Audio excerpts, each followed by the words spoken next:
Përshëndetje.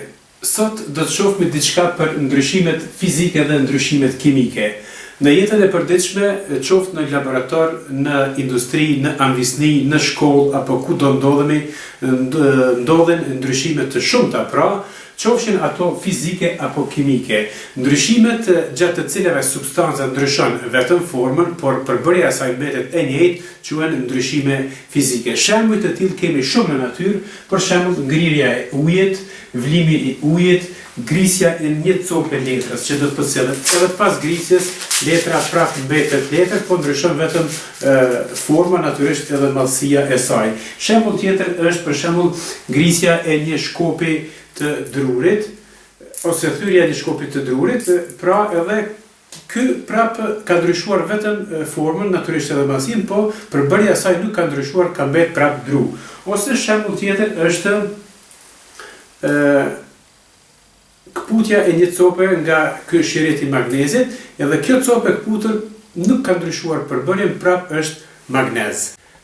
Ndryshimet gjatë të cilave substancat ndryshojnë thelbësisht në përbërje, duke u krijuar substanca të reja, quhen ndryshime kimike.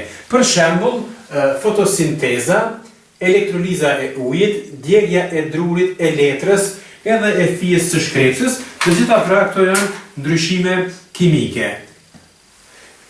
Mandej si ndryshim tjetër kimik është ndryshja e hekurit, ndryshim tjetër kimik është bashkëveprimi i jodurit të kaliumit me nitrat të plumbit, me që rast përfitohet joduri i plumbit dhe nitrati i kaliumit.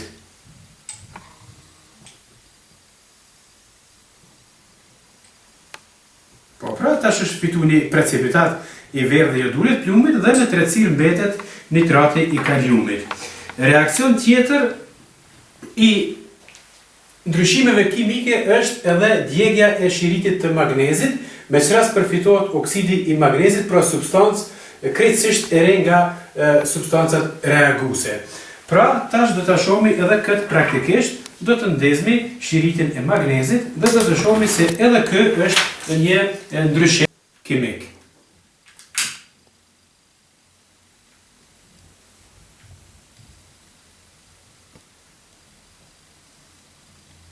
Pra, do të fitohet një flak shumë e shëndetshme, me që rast pra do të fitohet oksidi i magnezit.